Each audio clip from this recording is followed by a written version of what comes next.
Anggapan bahwa Iran adalah macan kertas yang hanya bisa menunggu serangan bisa jadi keliru. Dalam kalkulasi militer Amerika Serikat, Iran bukan sekadar lawan yang pasif.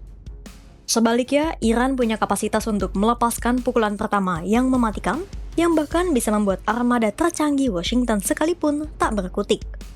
Ketakutan ini bukan tanpa alasan.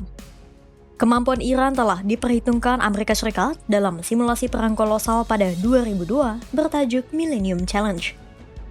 Dalam simulasi ini, Jenderal Paul Van Ripper membuktikan taktik serbu cepat ala Iran bisa menenggelamkan kapal induk Washington hanya dalam 10 menit. Sedangkan taktik bertahan Iran juga bisa mematikan lawan. Itu peringatan yang dilontarkan Kepala Staf Gabungan Dan Kane.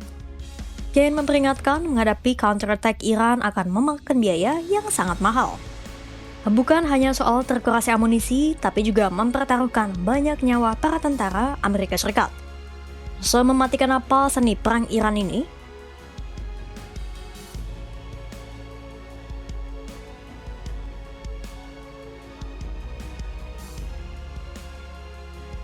Selama ini publik mungkin melihat Iran hanya sebagai kekuatan yang menunggu ditekan. Tapi dokumen militer dan simulasi perang Amerika Serikat membocorkan fakta mencengangkan. Iran justru paling berbahaya kalau mereka mengambil inisiatif duluan.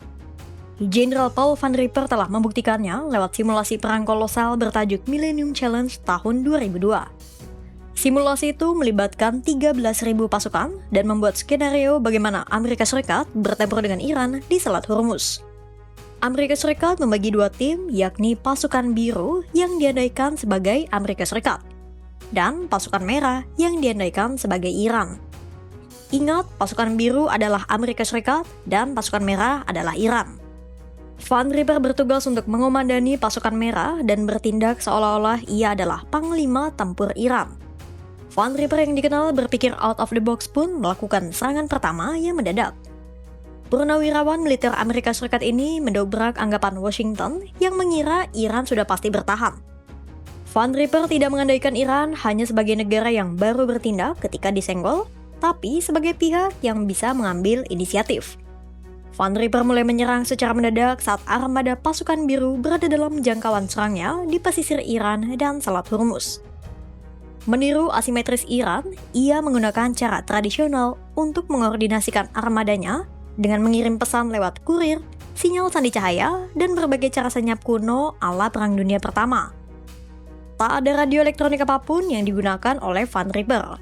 Tujuannya supaya tak ada pesan apapun yang bocor ke radar pemantau pasukan biru. Dan barulah di hari H pertempuran, Van Ripper menebar kekacauan dengan melepaskan rentetan rudal jelajah anti-radar. Hasilnya, radar Aegis kapal perang pasukan biru kebingungan dan dibutakan karena terlalu banyak target yang terdeteksi. Waktu radar Aegis pasukan biru buta, barulah Van Ripper mengerahkan segerombol perahu kamikaze yang membawa peledak. Ratusan perahu kecil kamikaze itu menyerang kapal induk kelas Nimitz berbobot 100.000 ton pasukan biru dari berbagai sisi. Hasilnya, hanya dalam 10 menit kapal induk pasukan biru alias tim Amerika Serikat itu dinyatakan tenggelam. Meski dinyatakan tenggelam hanya secara teknis, simulasi ala Van Ripper membuktikan bahwa Iran sangat mungkin menyerang duluan dan sangat mungkin menenggelamkan kapal-kapal induk Amerika Serikat. Lewat simulasi itu juga, Van Ripper menunjukkan Iran tidak butuh kapal raksasa untuk menang. Justru, kapal raksasa seperti USS Abraham Lincoln dan Gerald Ford bisa jadi target sasaran empuk bagi Iran. Kenapa? Karena Iran punya benteng yang tak bisa ditembus, yakni Abu Musa, Tenbi, Sirri, dan Qasem. Pulau-pulau itu ibarat kapal induk bagi Iran. Di pulau-pulau ini, Iran menanamkan stasiun radar, kapal cepat berpeluru kendali atau kapal kamikaze, ranjau laut, pangkalan kapal selam, dan armada ribuan drone. Dan apakah kemenangan Van Ripper dalam simulasi itu benar-benar bisa terjadi di dunia nyata, alias Iran benar-benar bisa menenggelamkan kapal induk Amerika Serikat? Mungkin saja bisa, mengingat senjata Iran saat ini lebih modern dibanding 2 dekade lalu saat simulasi itu dijalankan.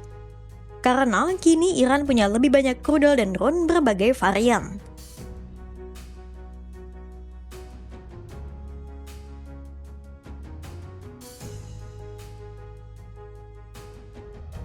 Kalau skenario serangan pertama dari Iran sudah cukup membahayakan, serangan balik lebih mematikan lagi.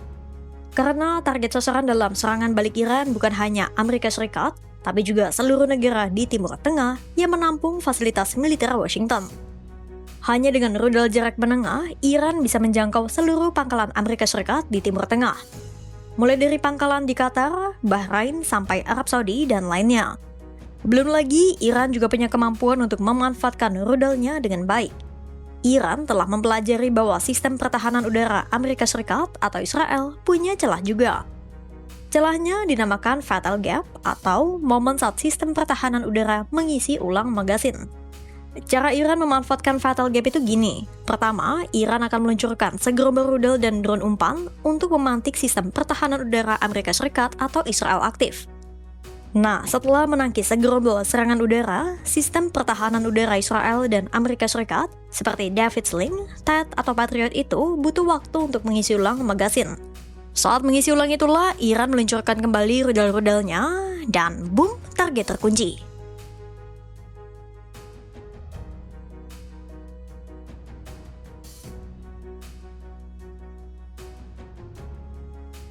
Di panggung politik dunia, retorika seringkali berbeda dengan realitas di lapangan. Laporan dari The Wall Street Journal mengungkapkan sebuah pola yang konsisten. Bagi Iran, setiap konflik yang mereka lalui bukan sekadar beban, melainkan laboratorium perang. Iran telah mengubah setiap sanksi dan tekanan menjadi katalis untuk memperkuat diri.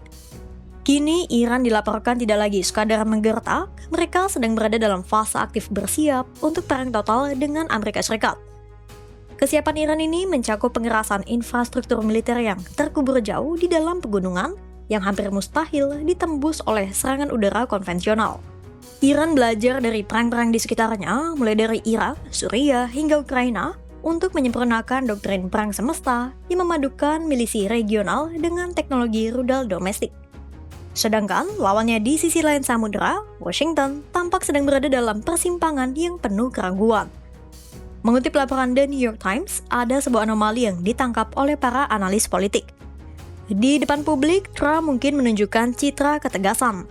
Tapi di balik itu semua, ia juga dianggap sangat berhati-hati untuk tidak menjanjikan kemenangan cepat atau deklarasi perang terbuka dengan Iran.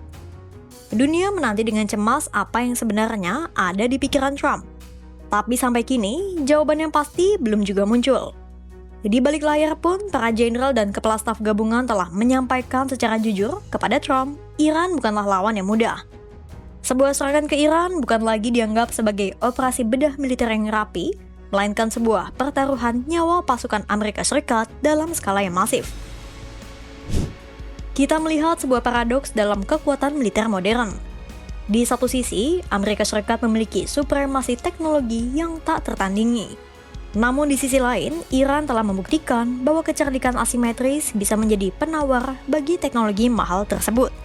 Simulasi Millennium Challenge bukan hanya catatan sejarah usang, melainkan peringatan keras bahwa dalam perang, pihak yang paling berbahaya adalah mereka yang mampu berpikir out of the box. Apakah ketegangan Iran dan Amerika Serikat akan berakhir di meja runding atau di medan tempur? Pantau terus perkembangannya hanya di kanal YouTube Kompas.com.